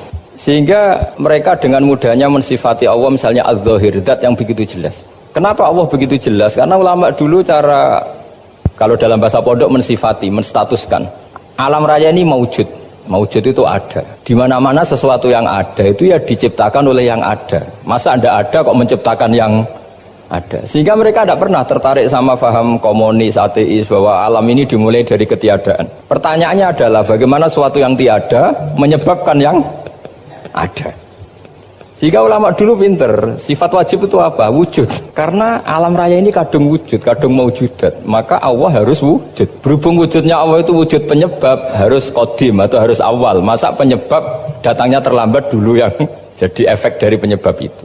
Sehingga mereka dengan gampangnya mensifati Allah az-zahir, zat yang begitu jelas. Jika Imam Sibawayh ahli nahwu itu juga mengenali Allah lewat teori nahwu. Beliau bilang Allah itu siapa? Allahu a'raful ma'arif, zat yang paling mudah dikenali. Nah sehingga tadi seperti yang dikatakan Pak Rektor, sebetulnya perangkat ilmu seperti tadi menemukan bulan itu diantaranya ditemukan kalau bulan tuh nggak rata itu ya lewat teori gambar, karena sekian jarak punya akibat sekian, punya Misalnya kita melihat gunung kelihatannya indah, padahal di situ ya ada lubangnya, ada pohon yang tertebang, ada pemandangan yang enggak indah, tapi gara-gara dilihat dari jauh semuanya indah. Maka disarankan orang yang baru enggak suka istrinya terus melihat dari jauh, tinggal minggat lah kira-kira. Kalau ditinggal minggat 2 bulan itu mesti cinta lagi itu. Kan fungsinya baru kelihatan itu. Tapi kalau dekat terus tuh mesti sama neknya lah kira-kira gitu, sama mangkelnya itu. Sehingga itu ya dipakai teori juga dalam silaturahim. Di agama terkenal ada pepatah zuruhiban tasdad hubban. Jadi ya jangan sering ketemu, nanti kamu gampang cinta. Kalau sering ketemu ya gampang bosen lah kira-kira seperti itu. Nah, kemudian teori-teori awam ini dikembangkan. Yang awam, jadi dulu orang menemukan matahari itu besarnya kayak apa, rembulan besarnya seberapa, itu dilihat setiap kita melihat mobil itu jarak 1 kilo masih kelihatan sekian meter, nanti kalau 2 kilo berkurang sekian senti, kalau 3 kilo berkurang sekian senti, terus dikalikan ya kira-kira seperti itu. Kalau rembulan masih kelihatan segede itu berarti kali sekian pengurangan tadi, terus ditemukan. Makanya kita Pak Fathul Wahid yang di pesantren yang memang serius ngaji, itu di situ ada ilmu falak, itu ditemukan sebelum ada teknologi. Jadi kita tahu gerhana itu lamanya berapa, terus yang kena gerhana sisi mana, terus itu dihitung. Karena dari dulu sains, ilmu itu di atas teknologi. Jadi kalau keyakinan kita di pesantren, teknologi itu hanya menyumbang nggak sampai 30%. Jadi orang bisa menemukan pesawat misalnya itu karena melempar batu, kalau masih ada tekanan batu itu tidak akan jatuh. Padahal batu itu tidak ada mesinnya, asal ada tekanan dia tidak jatuh. Terus dihitung kecepatan berapa yang menjamin sesuai itu tidak jatuh. Hanya ditemukan pesawat meskipun mau landing harus tetap banter, karena kalau tidak banter jatuh. Itu dihitung, artinya dari sains dulu baru ditemukan teknologinya untuk gimana supaya tetap kecepatan sekian itu ketika mau landing. Nggak boleh pesawat direm, kalau direm ya jatuh, karena tadi seperti batu dilempar dia nggak jatuh ya kalau masih ada tekanan. Sehingga instrumen itu ditemukan juga di bab tauhid. Saya punya kitab namanya Hasyiatut Turmusi, dikarang ulama top Indonesia namanya Syekh Mahfud At-Turmusi. Itu beliau cerita Imam Al-Amudi itu ulama top, tapi dia itu unik, tiap ngajar santrinya itu ngajar matematika, ngajar ilmu eksak. Terus ditanya, sampai muridnya itu ragu, ini guruku masuk surga enggak, ini kiai kok hanya ngajar matematika. Ya kira-kira ngajar, ya seperti mahasiswa jenengan kan, ini rektor masuk surga enggak, ngomong teknik terus gitu loh. Tapi gurunya kayaknya enggak terima, disuudoni santrinya itu enggak terima, karena beliau seorang wali. Murid-muridnya itu bermimpi. Ini penting saya ceritakan, mungkin agak aneh di dunia kampus ya, di bab ini. Kalau dalam teori kita, Pak On itu, mimpi sama nyata, melihat itu otoritatif mimpi. Ini yang agak aneh di ilmu pesantren. Jadi melihat jenengan langsung dengan mimpi itu otoritatif mimpi. Karena mimpi ru'yal mukmin dijamin oleh Rasulullah sama dengan 46 juz'un minan nubuwah. Jadi persennya itu besar sekali, 46% dari juz'un minan nubuwah, otoritatifnya. Nah tentu tidur yang benar. Logikanya gini, kata-kata kitab-kitab menjelaskan. Orang kalau melihat langsung itu pasti terpengaruhi oleh cinta atau tidak cinta, senang atau tidak senang, sedang butuh apa enggak. Jadi kalau saya sedang butuh dengan Pak Rektor itu melihatnya dengan penuh harapan. Jadi kalau saya sakit mau mati itu senang lihat dokter karena ini harapan, Rektor nggak ngefek gitu kan gitu. Tapi kalau saya politikus ngelihat ketua partai itu lebih respect ketimbang melihat dokter. Jadi gara-gara banyak kepentingan ini melihat itu nggak pernah jujur itu, nggak pernah jujur. Jadi kebodohan manusia justru karena melihat itu kalau dalam teori kitab. Makanya kalau dalam teori pesantren itu kebalik, anna sunyamun wa idza matu intabahu. Manusia itu hakikatnya tidur, baru setelah mati bangun. Misalnya kita di dunia nganggap uang itu penting, harta itu penting, jabatan penting. Setelah kita mati ternyata yang paling penting itu hanya sujud. Karena kamu itu kenangan ketemu Allah terbaik itu sujud. Yang kita anggap penting di dunia semuanya tidak penting. Yang kita anggap sepele kayak sholat ternyata itu super penting. Tapi sadar itu nunggu nanti di akhirat. Ya saya ini termasuk syukur yang sadar sebelum sampai akhirat. Jadi termasuk orang yang beruntung lah gitu. Nah, kenapa mimpi itu begitu penting? Karena tadi ketika orang tidur itu off semua, sistem sarafnya, sistem apanya. Yang ada hanya pengendalian Tuhan. Karena dia tidak bisa mengendalikan dirinya sendiri. Apalagi kalau tidurnya benar ya tentu pakai wudhu, terus pakai doa-doa, terus menghadap kayak mayit itulah, standar mayit itu menghadap ke kiblat kayak posisi mayit itu. Sehingga dia ada intervensi pada dirinya sendiri, ya tidak punya keinginan dari dirinya sendiri. Kamu kan nggak bisa ingin, wah tidur ingin ketemu wanita cantik kan tidak bisa nentukan gitu. Akhirnya ya benar-benar hanya milik Allah. Apalagi kalau kita bacanya benar, terus pikirannya benar. Makanya uniknya dalam Islam adalah doa mau tidur dengan wiridan setelah sholat itu ajarannya Nabi banyak mau tidur. Wiridan subhanallah 33, alhamdulillah 33, Allahu akbar 33 dan disempurnakan seterusnya itu ijazah Nabi kepada Sayyidah Fatimah itu untuk mau apa? Tidur. Bismika wada'tu jambi wa bismika arfa'u, sampai doanya panjang. Allahumma aljatu zuhri ilaika, panjang sekali doa mau tidur. Saya yakin jenengan ndak hafal dan ndak. Paling ya bismika wada'tu jambi apa? Bismika Allahumma ahyawamu. Itu sebagian ustadz bilang itu doa ngaji katanya. Oh, itu. Ada seorang ustadz saking mangkelnya, ibu sudah baca doa ngaji belum? Tak juara. Bismika Allahumma ahya bismika wa amut. Wah itu kan doa mau tidur Pak Ustadz. Iya biasanya kalau ngaji tidur. jadi doa itu kalau itu doa mau. Akhirnya mimpi itu penting. Karena di situ manusia nggak punya nafsu, nggak punya keinginan. Sehingga yang ada itu kata Nabi itu ada sittatun wa arba'una juz'an minan nubuwah. Sehingga dulu itu mimpi itu jadi sarana betul. Kita tahu kan cerita orang-orang dulu. Fir'aun itu kurang jahatnya, kurang kelirunya. Dia mimpi ada api dari Bani Israel yang membakar kerajaannya. Dan semua pentawilnya sepakat itu maksudnya Anda akan dihabisin kerajaan Anda oleh bayi dari Bani Israel. Begitu juga raja zaman Nabi Yusuf itu mimpi kalau ngalami ada 7 sapi yang gendut dimakan oleh 7 sapi yang kurus. Jadi mimpi itu sarana bahkan dari orang kafir.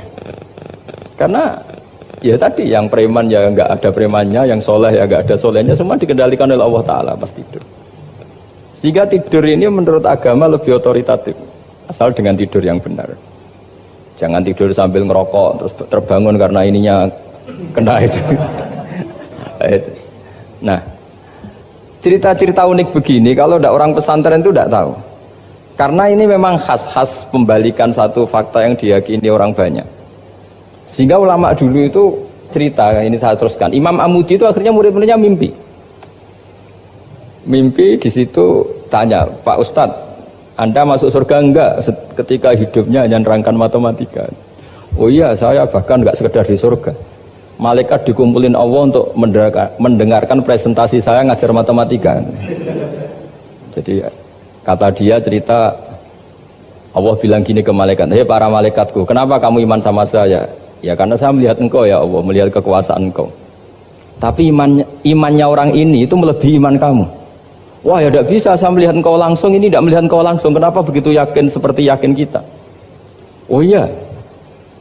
Terus Imam Amudi, silahkan ajari matematika. Imam Amudi mulai ngajari matematika. Terus beliau ngajari ya sederhana. Angka 2, 3 sampai ribuan sampai jutaan itu binisbat ilal wahid nisbatun wahidah, yaitu nisbatul far'i ilal asli. Hanya ngajar itu dok. Dunia ini apapun banyaknya variannya, apapun banyak makhluknya, itu semuanya adalah nisbatul far'i ilal asli. Angka 2 ya cabangnya 1, 1 juta ya cabangnya 1, semua itu dimulai dari 1. Jadi di mana-mana hitungan itu dimulai dari 1. Dan 1 ini harus ada, yaitu Tuhan. Matematika akhirnya malaikat, wah keren juga maksudnya. Keren juga maksudnya. Akhirnya Allah bilang, dan itu didawuhkan juga oleh Rasulullah SAW, tuba liman amana bi walam yaroni. Yang hebat itu imannya orang yang enggak melihat saya. Makanya masyhur itu malaikat ditanya Allah, siapa imannya yang paling kuat? Ya kita, karena melihat engkau langsung ya Allah. Para nabi. Terus tapi yang dari sekian pertanyaan itu jawab sama, yang paling ajaib adalah umat-umat Muhammad di akhir zaman, enggak menangi nabinya, juga enggak pernah lihat surga neraka, tapi iman sama saya. Dan mereka punya cara untuk imannya ini berkualitas sama dengan kamu para malaikat. Ya diantaranya dengan cara logika tadi yang saya utarakan tadi. Am khuliqu min ghairi syai'in am humul khaliqun. Kalau alam raya ini wujud, maka penyebabnya harus sesuatu yang wujud.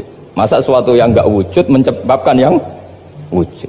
Kalau angka 10 ada, 1 juta ada, pasti dimulai angka 1. Makanya nisbatus naini wal arba'ah ila ma la nihayata laha, itu semuanya nisbatul far'i ilal asli. Semua angka berapapun jumlahnya itu binisbat ilal wahid adalah nisbatul far'i ilal asli. Itu cara-cara, makanya tadi kajian ilmu itu tidak ada habis-habis. Makanya perasaan saya itu kemungkinan orang Islam jadi ateis itu kecil, Pak Fathul Wahid. Saya punya kitab, ini saya ulang lagi, kitab calon wali. Kenapa saya sering cerita wali? Kalau di kampus itu kan orang inginnya ya jadi dekan, jadi rektor atau jadi menteri lah kira-kira gitu. Kalau di pesantren orang itu cita-citanya satu, ingin jadi wali. Ya, supaya majelis ini barokah, saya tidak perlu cerita dunia kampus. Kalau ceritakan corong jongu ya segoro lah. Bongso keinginan gitu kan tidak selera saya, juga ada dunia saya. Supaya sampai dapat ilmu ya saya cerita dunia. Itu kitab, saya punya kitab calon wali lah kira-kira, atau wali sudah wali top. Namanya kitab Tasbitul Fuad, karangannya Sayyid Abdul Haddad. Itu beliau cerita, di antara ceritanya itu unik. Kata beliau begini. Saya itu tidak khawatir orang Islam jadi murtad, apalagi jadi ateis. Karena kalimat la ilaha illallah itu sahlatun qoribah, kalimat yang mudah sekali. Sehingga saya tidak khawatir orang Islam yang ketemu orang ateis, ketemu orang macam-macam, asal diajari kalimat ini secara benar. Terus beliau cerita, yang saya takut tuh mereka masalah perempuan dan harta. Kalau iman kayaknya enggak. Singkat cerita yaitu di kitab seperti itu. Singkat cerita saya ketemu banyak orang yang kuliah di McGill atau kuliah di Amerika, di Jerman, mungkin di Norwegia, di mana-mana, di Australia, dan ketemu teman-teman yang di Korea Selatan juga. Mereka itu orang kebanyakan yang nyuwun sewu gak keluarga kiai, tapi mereka nggak ada yang nggak tetap iman. Ketika saya tanya kenapa Anda tetap iman, padahal ada beberapa negara yang lebih stabil, lebih makmur dibanding negara yang mengklaim sebagai negara Islam. Itu cara berpikir ya sederhana. Enggak lah Gus, kayaknya kok Tuhan kok ada tanggal lahirnya, enggak lah, kayaknya yang namanya Tuhan tuh ya awal lah. Masa pencipta langit bumi dituhani orang yang lahirnya di bumi, kayak enggak lah kayaknya. Jadi ya berpikir sederhana. Padahal ya kurang ajarnya Masya Allah. Anak ini ya dugem ya macam-macam, tapi kalau ditanya disuruh yang lain enggak mau dia. Enggak lah, kayak yang benar tetap Islam. Karena kalimat ini, yaitu tadi eksistensi Tuhan, tadi eksistensi Allah itu, la ilaha illallah itu kalimatun sahlah, kalimatun qoribah, kalimah yang begitu mudah difahami. Kenapa mudah difahami? Misalnya kita ngaji, Tuhan itu siapa? Yang menciptakan langit dan bumi. Dengan misalnya perbandingan Tuhan itu siapa? Yang lahir di bumi tahun sekian. Enak mana cara kita menerima itu? Kan keren yang menciptakan langit dan bumi. Tuhan itu siapa? Yang ada sebelum langit dan bumi. Dengan misalnya Tuhan adalah yang lahir di bumi. Keren mana? Nah, bayangkan kalau kita punya Tuhan Fir'aun. Sudah mati jadi tontonan kan, terus gak keren maksudnya punya Tuhan kok seperti itu. Nah ini yang katanya Syekh Abdul Haddad, kalimat ini sahlatun qoribah. Sehingga kalimat ini pula yang kita dilatih, la ilaha illallah kalimatu haqqin 'alaiha nahya wa 'alaiha namut wa 'alaiha nub'ats atau wa biha nub'atsu insyaallah taala minal aminin. Nah, saya sebetulnya tadi datang tuh tidak ingin menjelaskan ini, tapi tadi kata Pak Fathul Wahid, ilmu itu kalau dikaji tambah hari tambah mudah, karena perangkat untuk menemukan bulan itu misalnya nggak rata itu gampang sekali. Pakai teori pemandangan ya bisa, pakai teori gambar juga bisa. Kalau teori pemandangan tadi, kalau kita bisa melihat mobil 2 meter masih kelihatan 2 meter, itu dengan jarak berapa masih orisinil seperti itu. Tambah jauh tambah tidak kelihatan, tambah jauh tambah. Nah ternyata setelah 5 kilo misalnya tidak kelihatan, berarti untuk jumlah 2 meter hilang per 5 kilo. Nah berarti kalau bulan masih kelihatan segitu, berarti jarak kita dan bulan kira-kira sekian ribu kilo. Itu bisa dihitung, itu tambah teknologi. Makanya sebetulnya teknologi itu nyumbang itu nggak sampai 30%. Yang paling banyak ya sains tadi, pengetahuan itu yang kayak tadi orang menemukan pesawat, itu kontribusi terbesar tetap pengetahuan. Misalnya pesawat dari bahan ini kalau kecepatan sekian kena angin pecah enggak, tetap pengetahuan yang menopang itu. Teknologi kan paling mengantar supaya pesawat kecepatan sekian didorong mesin sekian dengan apa begitu. Nah pesantren seperti kita ya, saya ini dididik Mbah Mun, dididik bapak saya, buyut-buyut saya, kiai, itu sekali alim yang alim betulan itu ya alim betul. Ya karena memang yang repot nih nyuwun sewu yang agak-agak dukun itu ya ribet itu. Penting rambutnya gondrong terus terkenal gak pernah mandi terus nanti ada orang tertentu tertarik minta doa, ini yang ribet ini, susah ini sertifikasinya susah ini karena. Tapi kalau kita ini di pesantren yang coro sertifikasinya jelas. Jadi berani jadi Gus harus bisa baca Mu'in gitu, berani jadi Kiai harus bisa baca Wahab. Aturan mainnya jelas kalau di ini. Yang repot tuh yang sebagian itu aturan mainnya tidak jelas. Terus promosinya itu pernah datangi menteri loh, pernah datangi wahai ribet kalau ukuran keren tuh didatangi apa? Menteri atau pejabat.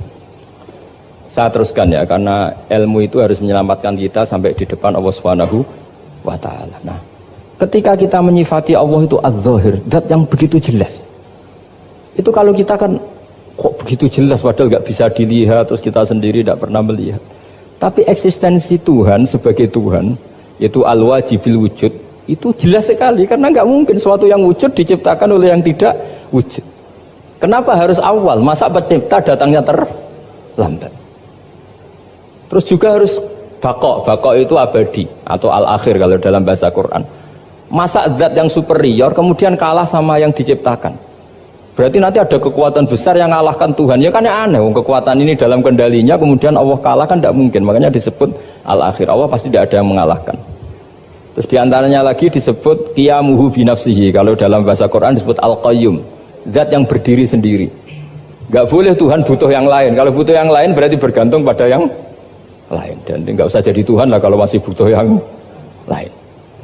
Sehingga karena kekuatan ini, saya ulang lagi, karena kekuatan ini, ketika anak-anak mahasiswa kuliah di Jerman atau di Swiss, di negara-negara yang lebih bahagia ketimbang negara yang mayoritas Muslim, itu mungkin mereka tertarik sama sistem negara itu karena ada jaminan sosial ini. Tapi nggak pernah tertarik sama Tuhannya negara itu, karena dihitung-hitung tadi Tuhannya mesti keren kita gitu. Jadi, ini cerita ke saya Abdul Haddad. Kata saya Abdul Haddad, kamu tidak usah khawatir lah umat Islam murtad atau jadi ateis gitu. Karena penjelasan tauhid Islam itu begitu jelas. Jadi by design manusia itu pasti nerima tauhid kira-kira gitu. Jadi ini pentingnya adz-dzahir. Jadi Allah itu begitu apa? Jelas. Tapi Allah juga mensifati dirinya al-batin. Nah, al-batin itu gak mudah dikenali. Kenapa? Karena tubuh kita desainnya ini profan. Tubuh kita tidak sempurna, rentan. Nah, tentu sesuatu yang gak sempurna ini tidak bisa melihat zat yang super apa? Sempurna. Kita bisa rusak sementara Allah tidak. Nah, karena alasannya tubuh kita ini didesain untuk rusak, maka di surga itu keyakinan para ulama orang bisa melihat Allah karena desain tubuhnya sudah dirubah dari desain profan menjadi keabadian, sehingga di sini terus ada kelayakan melihat. Itu pun tetap min ghairi kaifin walan hisorin, tetap ya bisa melihat, tapi corong Jawa itu kecelok melihat tapi tidak sampai faham. Karena bagaimanapun Allah itu la tudrikul absar wa huwa yudrikul absar. Bagaimanapun Allah itu laisa kamitslihi syai'un, tidak ada padanannya. Jadi makanya Allah punya sisi az-zahir bisa dikenali sekali. Kenapa? Ya tadi nisbatus naini wal arba'ah ila ma la nihayata laha itu nisbatul far'i ilal asli. Saya punya kitab Pak Fathul Wahid, diajar Mbah Mun dulu, kitab Al-Husnul Hamidiyah. Itu yang ngarang itu ya kayak kelihatan ngawur, tapi ngawurnya orang alim. Jadi di situ ada gambar. Gambarnya itu enggak jelas. Mungkin pengarangnya juga enggak bisa gambar kayaknya. Wah, bulat, benang bulat ada, gambar gunung ada. Gambar yang tambah ngawur ya banyak sekali. Gambarnya itu gak ada yang jelas. Tapi dari gak jelas itu beliau bilang gini, gambar yang bulat ini, yang gak jelas ini, tetap kamu punya rumus kan, itu dimulai dari satu titik. Mau gambar gedung tingkat 5, mau gambar hutan ada harimaunya, tetap dimulai dari satu titik. Ya alam raya ya seperti itu, mau ada Mars, cek mau ada Jupiter, kayak tetap dimulai dari situ titik. Nah ini namanya nuqtatul wujud, titik kewujudan, yaitu Allah Subhanahu wa Ta'ala. Sehingga ketika kita ngaji, ketika di pesantren dulu, penjelasannya adalah Al-Quran maknanya dipadatkan di Fatihah, Fatihah dipadatkan di Bismillah, katanya Bismillah dipadatkan di titiknya ba. Nah titik ba ini dianggap titik awal wujud, bi kana makana wa bi yakunu mayakun. Kira-kira Allah mentitahkan karena saya semuanya yang ada, dan karena saya yang mau ada bisa saya adakan. Nah, itu sirinya lah. Jadi menerangkan tauhid itu pakai gambar. Gambarnya keliru sekali lah kalau dalam orang seni mesti ngeliat gak seni itu. Karena dia gak butuh gambarnya, butuh mau menjelaskan bahwa dunia sebanyak ini, bahwa alam raya sebanyak ini tetap dimulai dari satu titik. Nah, sehingga di sini ada tauhid qul huwallahu ahad, Allahus samad, tak terusnya. Nah, saya mohon lewat penjelasan ini ya, baik orang yang ahli teknik maupun ahli medis, ahli apa saja, tolong latihlah memberi penjelasan yang mudah sehingga agama ini mudah dicerna. Sehingga kalau ini dijelaskan cara mudah beragama itu jadi gampang. Makanya ciri utama agamanya orang-orang baik itu satu, man radiya billahi robba. Radiya itu seneng banget. Kenapa seneng banget? Karena memang agama ini nyaman, indah. Jadi datang dengan kebenaran yang mudah dicerna. Coba kalau agama ini datang dengan cara misalnya gini, kamu harus menuhankan ini, dan kita tahu itu lahirnya di bumi, kan ada yang ganjel. Kok Tuhan sama buminya dulu, buminya ini gimana ini? Kan pusing. Bu Anda profesor nggak bisa jawab itu. Tapi kalau Tuhan itu adalah yang ada sebelum langit dan bumi, kan ya iyalah, masa Tuhan terlambat datangnya, kan terus enak itu menerimanya itu. Makanya diantara kekalahan Fir'aun berdebat, ya Nabi Musa ya Nabi lah, juga proses ya. Nabi Musa ketika ditanya Fir'aun, wa ma rabbul alamin, Tuhan kamu itu siapa? Jawabnya Nabi Musa, rabbus samawati wal ardi, yang menuhani langit dan bumi. Itu Fir'aun masih bisa ngeles. Saya jalan-jalan kemana-mana, yang dituhankan saya, berarti yang Tuhan ya saya dong. Ma'alim tulakum min ilahin apa? Ghairi, kata Fir'aun. Soal Tuhan kamu di langit, begini kata Fir'aun. Haman dipanggil, Haman bikinkan piramida yang paling tinggi, saya ingin melihat Tuhannya Musa. Musa bingung kan, padahal kalau naik piramida nanti Fir'aun pun tidak bisa melihat Allah kan. Wong yang nabi yang kiai aja gak bisa melihat, apalagi Fir'aun. Padahal celakanya ketika dia tidak melihat Allah, dia akan mengatakan Allah itu tidak ada, ribet kan. Itu penjelasan tentang Tuhan ini sebetulnya sudah absolut lah. Rabbus samawati wal ardi, Tuhannya langit dan bumi. Tapi itu gak ngefek, di perdebatan gak ngefek. Yang ngefek adalah ketika Musa bilang gini, Rabbukum wa rabbu abaikumul awwalin, sing nuhani buyutem. Wah kaget pengawal-pengawalnya langsung do iman, meskipun secara siron, secara rahasia. Iya, nah, Quran pangeran berarti buyutnya rada pangeran. Kan pangerannya putu nih, berarti buyutnya wah ribet kan. Ya kalau Fir'aun Tuhan, bapaknya tambah Tuhan kan, mbahnya buyutnya. Akhirnya kata pengawal Quran, geblek tenan Fir'aun. Artinya apa? Kadang argumentasi yang sudah benar, yaitu Tuhannya langit dan bumi kan ya benar lah.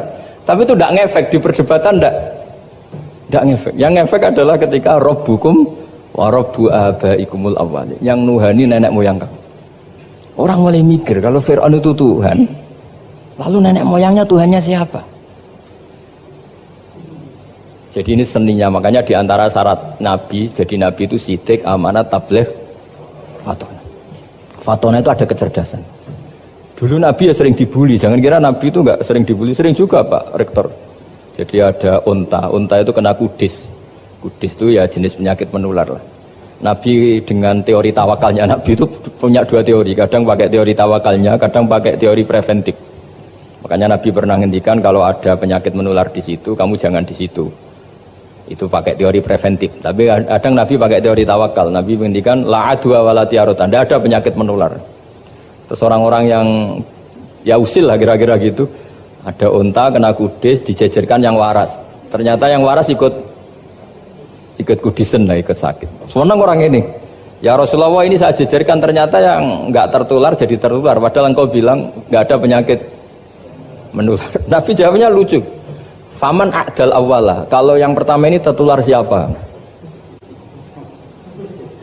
Dia dikira Nabi itu kalah karena melihat unta yang kedua. Ternyata Nabi enggak, ketika dipanggil ya Rasulullah, ini unta agak gudikan, tak jejerkan yang kudisen, ternyata ikut kudisen. Berarti penyakit itu menular. Tapi Nabi jawabannya faman a'dal awwal, lalu yang kena penyakit pertama tertular oleh siapa? Wah itu asli dari Allah. Ya maksud saya seperti itu kata. Nah itu yang dikatakan fatona. Jadi Nabi itu harus punya sifat apa? Fatona. Karena dengan kecerdasan itu Nabi bisa berargumentasi. Kayak tadi, Ketika Fir'aun dikatakan Allah yang menuhani langit dan bumi, Fir'aun masih mengklaim dia Tuhan. Karena di mana-mana dia dituhankan. Tapi ketika diingatkan bahwa kamu anak seorang manusia, punya bapak, punya kakek, punya buyut, punya canggah kalau bahasa Jawa. Lalu kalau kamu yang Tuhan, dan Tuhan dimulai Anda, lalu mbah-mbah kamu Tuhannya siapa? Gak bisa jawab kan? Akhirnya banyak punggawa yang saat itu iman. Jadi iman itu bisa menghunjam kepada siapa saja termasuk yang orang-orang topnya Fir'aun. Sehingga ketika Fir'aun rapat Musa harus dibunuh besok, tangkap besok. Sebagian mereka itu membocorkan informasi itu. Datang ke Musa, tadi malam kita ikut rapat, keputusannya Anda dibunuh, maka larilah kamu. Itu barokahnya iman.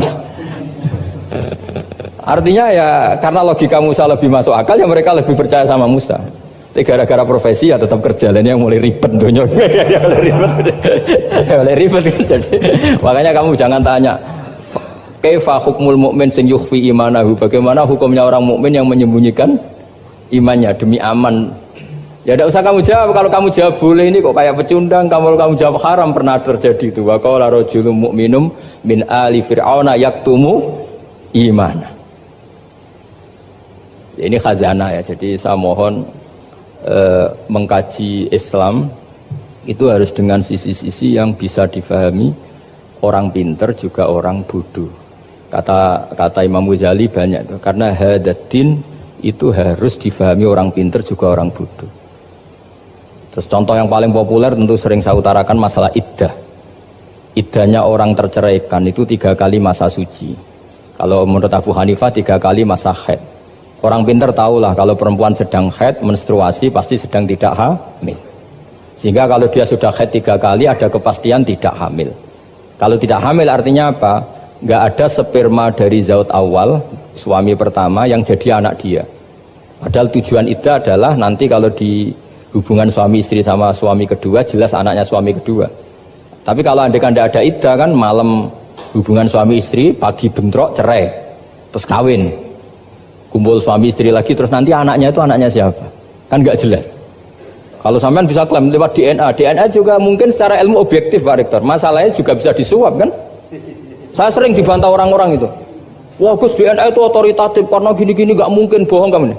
Ya DNA-nya nggak bohong, pegawainya bisa disuap kan?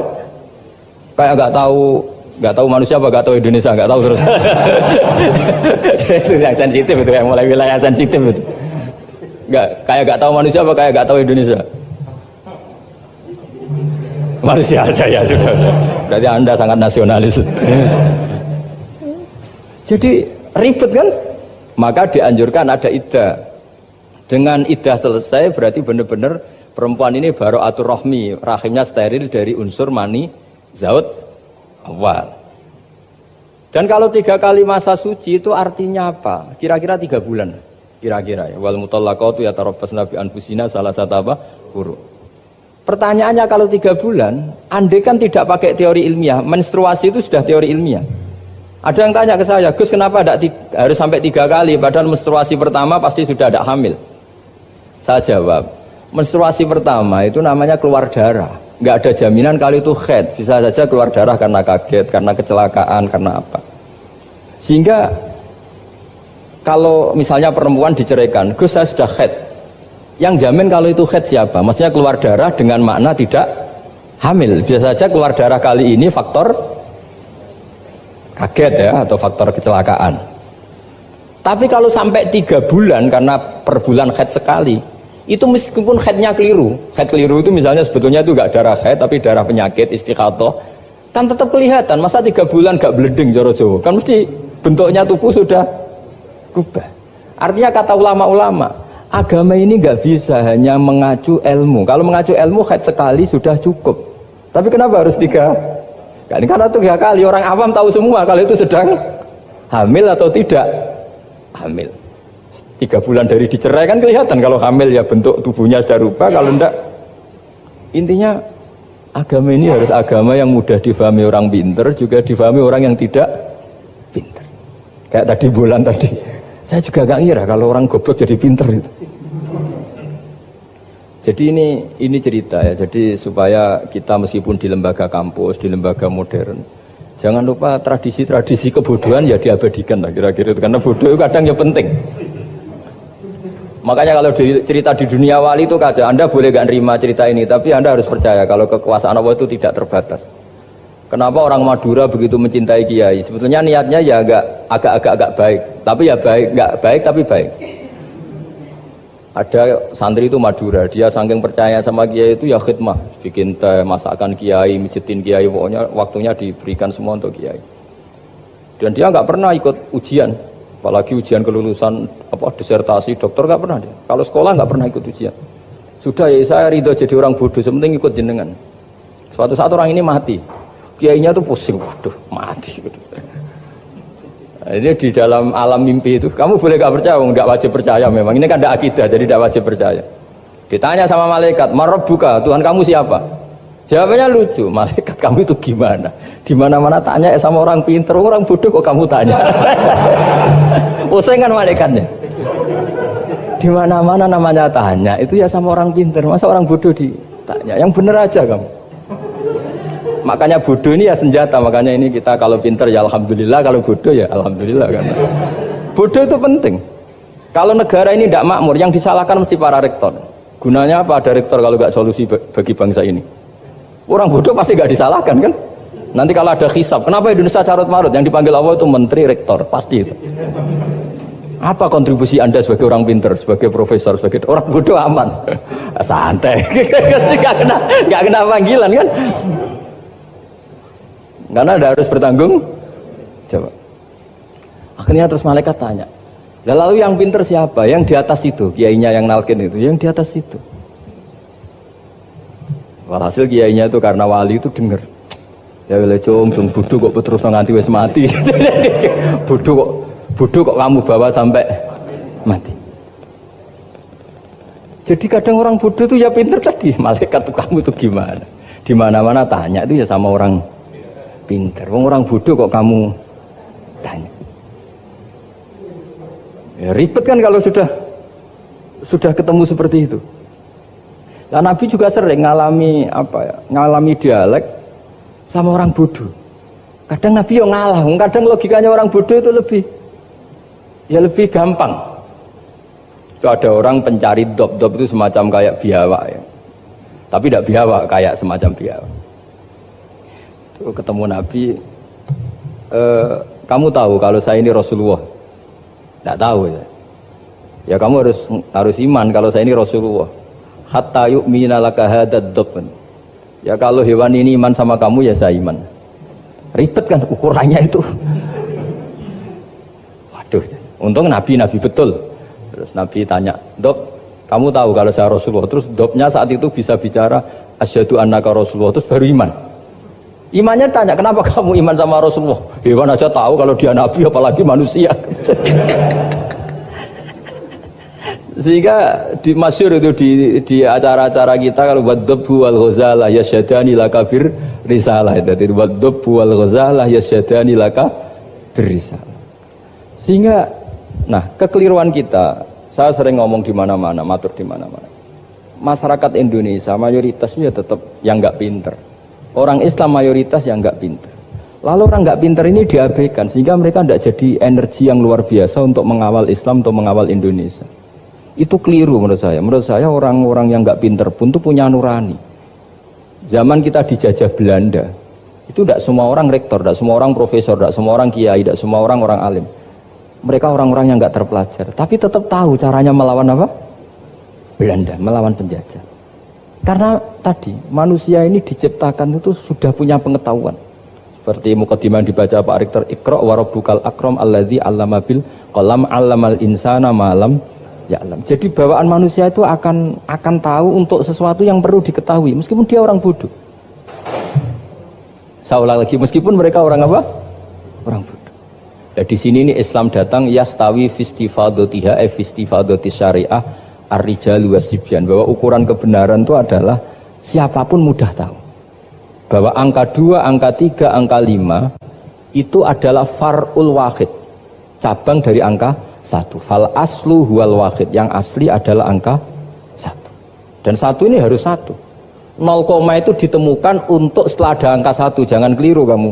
Tanpa ada angka 1 tidak ada 0, 0, ada gunanya kalau ada 01. Misalnya ada orang bilang, tapi kan ada 0,5, tetap saja harus ada angka 1, nggak bisa. Kamu bayangkan 0,5 kan karena ada 1. Artinya apa? Kamu bilang separuh dari 1. Tapi itu pun karena sudah ditemukan aljabar. Makanya kalau dalam matematika Arab, mungkin di sini banyak orang eksak. Kalau matematika Arab itu mudah sekali, Pak On. Orang Arab itu nggak mau bilang 2,5. Misalnya zakatnya tijarah itu 2,5. Itu kan kalau kita zaman SD kan garap porogabit. Itu orang Arab nggak mau. Saya pernah cepet-cepetan garap matematika, yang ahli matematika sama saya itu cepet saya. Karena saya pakai matematika bodoh. Justru itu gampang. Kalau orang Arab cara berpikir gini, kalau bilang 2,5 itu rubu'ul usur. Apa? Rubu'ul usur. Dari rubu'ul usur gini, 1/4 dari 1/10. Jadi misalnya 100 1/10-nya berapa? 10. Setelah 10 1/4-nya berapa?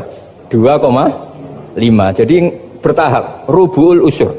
Sehingga misalnya gitu, 1 juta kan angkanya nolnya kan 6. Kalau kamu porogabit 2,5 kan kuweselan kayak porogabit. Kalau orang Arab gampang, 1 juta 1/10-nya berapa? 100. 1/4-nya 25. Berarti 2,5-nya 1 juta 25.000. Orang Arab bilangnya rubu'ul usur. 1/4 dari 1/10. Jadi di 1/10-kan dulu baru di 1/4. Jadi lebih cepat. Sampai pakarnya tanya, Gus kok bisa gini? Wah, aku anak kiai ngawur ya. Saya ini, makanya banyak orang pesantren itu pintar matematika. Sebetulnya matematika yang model, ya sebenarnya kayak agak model bodoh itu. Tapi itu gampang, orang awam gampang. Kalau kita kan enggak, misalnya zakatnya zuru, zakatnya tanaman itu 1/10 atau 1/20. Kalau orang Arab enggak mau 1/10 atau 1/20. Berarti kalau 100 ton atau 100 pintal berarti berapa? 10 atau 5 kan? 1/10-nya 100 berapa? 10. Kalau 1/20-nya 5. Kalau hitung-hitungan di fikih zakat orang modern kan 1/10 atau 1/20. Kalau orang Arab nggak mau bilang gitu. Zakatnya zuru itu al-usur 1/10. Berarti per 100 ton misalnya 10. Atau nisful usur, separuh dari 1/10. Jadi nggak mau bilang 1/20. Usur atau nisful usur. Gampang mana coba? Ya kan, usurnya kan 10. Kalau nisful usur 5 atau 1/20. Daripada gawe porogabit, wah seruat. Jadi kita ini yang kelihatan goblok matematikanya ya pinter juga gitu. Meskipun ya tetap goblok karena ada anak kuni gitu. Sehingga di pondok itu ya dulu diajarkan faraid, falak itu ya gampang sekali karena memang hitungan Arab itu. Kalau bilang 2/3 itu sulusani apa? Jadi 6. 2/3-nya 6 berapa? 6 sulusnya berapa? Sepertiganya 2. Nah, sepertiga itu sepertiga 2 kali. Berarti berapa? 4. Ya, 6 itu 2/3-nya kan? Pokoknya bahasa Arabnya sulusan. Kalau orang terjemahnya berapa? Kalau orang 2 kali sepertiga apa? 2/3. Sulusan itu 2/3. Nah, itu kalau orang Arab bilang enggak 2/3, sulusani. Sepertiga 2 kali. Jadi 6 di sepertiga dulu 2. Nah, 2 itu 2 kali. Berarti berapa? 4. Jadi itu. Nah, Quran itu ya kira-kira gitu. Jadi kelihatannya goblok, tapi itu pinter itu. Yang porogabit kelihatannya pinter, tapi tidak pinter. Ukuran orang pinter yang mempermudah yang sulit. Jangan mempersulit yang mudah kan itu. Makanya saya bilang ini yang pinter yang mana itu. Sehingga ngapunten sangat. Assalamualaikum warahmatullahi wabarakatuh.